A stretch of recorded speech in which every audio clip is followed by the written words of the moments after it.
कोई इंसान अपने जीवन के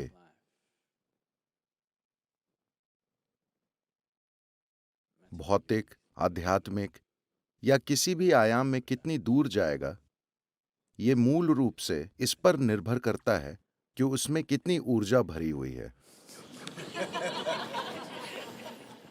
हाँ,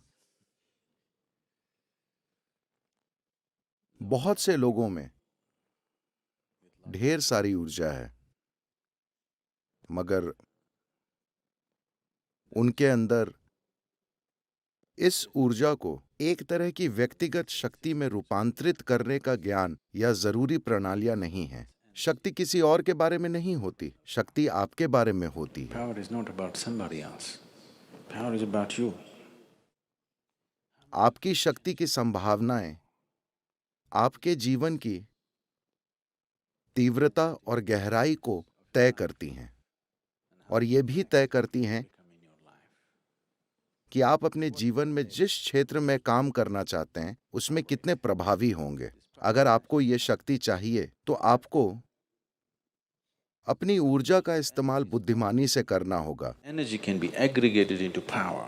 ऊर्जा को शक्ति के रूप में इकट्ठा किया जा सकता है, जरूरी ज्ञान और जरूरी साधनों की मदद से, वरना बस अंतहीन विचारों, अंतहीन प्रतिक्रियाओं और चिंताओं से ऊर्जा को नष्ट किया जा सकता है। मैं चाहता हूं कि आप अपने दैनिक जीवन को ध्यान से देखें। एक सरल सी चीज, बस मान लीजिए दिन में आप कितने शब्द बोलते हैं। आप कभी गिनते नहीं? ओह, आपको ऐसा करना चाहिए, आपको गिनने चाहिए। कल एक अनुमान लगाइए कि सुबह से रात तक आप कितने शब्द बोलते हैं। परसों उसे 50% तक कम कर दीजिए और वही चीजें कहिए। आप लोगों से संवाद खत्म नहीं कर रहे, आप अभी संवाद कर रहे हैं, मगर 50% कम शब्दों के साथ। आपकी भाषा कौशल निश्चित रूप से बढ़ जाएगी और आप देखेंगे कि आपके अंदर काफी व्यक्तिगत शक्ति विकसित होगी। देखिए, इस बात के वैज्ञानिक प्रमाण हैं कि अभी जब आप यहां आराम की स्थिति में बैठे हैं, आपकी कम से कम 20% ऊर्जा आपके दिमाग में खर्च हो रही है। If you bring this down, that your brain is not unnecessarily fluctuating and अगर आप अपने दिमाग का बिना वजह अस्थिर होना और हर समय पागल की तरह कूदते रहना कम कर दें, अगर वो स्थिर रहना सीख ले और सिर्फ वही करे जो जरूरी है, तो जबरदस्त व्यक्तिगत शक्ति पैदा होगी। आप अभी अपने मन के साथ ऐसा नहीं कर सकते। अगर आप उसे रोकने की कोशिश करेंगे तो वो और भी पागल हो जाएगा। कम से कम अपने शरीर के साथ ऐसा करें। अपने शब्दों और अपनी शारीरिक गतिविधि को 50% तक कम करें। अगर आप इसे देखना चाहते हैं तो इसे देखें, उसे देखना चाहते हैं उसे देखें। ऐसे मत कीजिए। अगर आप अपने शरीर और शब्दों के साथ ऐसा करते हैं तो ये धीरे धीरे आपके मन में भी प्रकट होने लगेगा। वो अनावश्यक चीजें नहीं करेगा।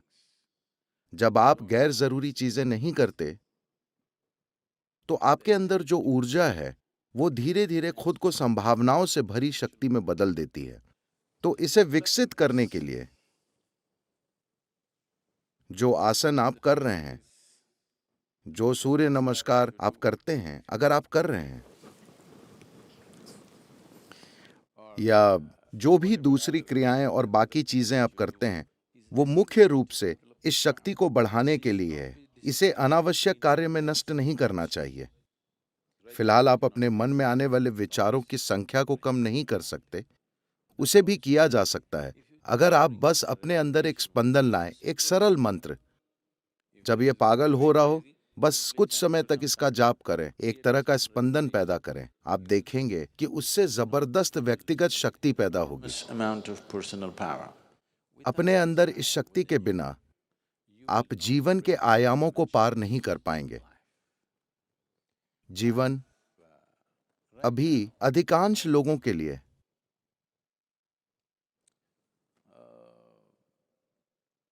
चैतन्य बस एक ग्रंथों का वाक्य है। ये उनके जीवन में एक जीवंत अनुभव नहीं है। अगर उसे एक जीवंत अनुभव बनना है, अगर सृष्टिकर्ता जितनी शक्तिशाली चीज को आपके अनुभव में आना है तो आपके अंदर शक्ति की एक भावना होनी चाहिए। हमें हमेशा यह समझना चाहिए, शक्ति हावी होने के बारे में नहीं होती, शक्ति प्रभावशाली होने के बारे में होती है, समर्थ बनने के बारे में होती है। जब आप में इस शक्ति की संभावनाएं होती हैं, तब आप इस जीवन से सहजता से गुजरते हैं। इससे फर्क नहीं पड़ता कि आपकी सामाजिक स्थिति क्या है, आर्थिक स्थिति, भौतिक स्थिति क्या है, आप एक राजा की तरह चलते हैं, क्योंकि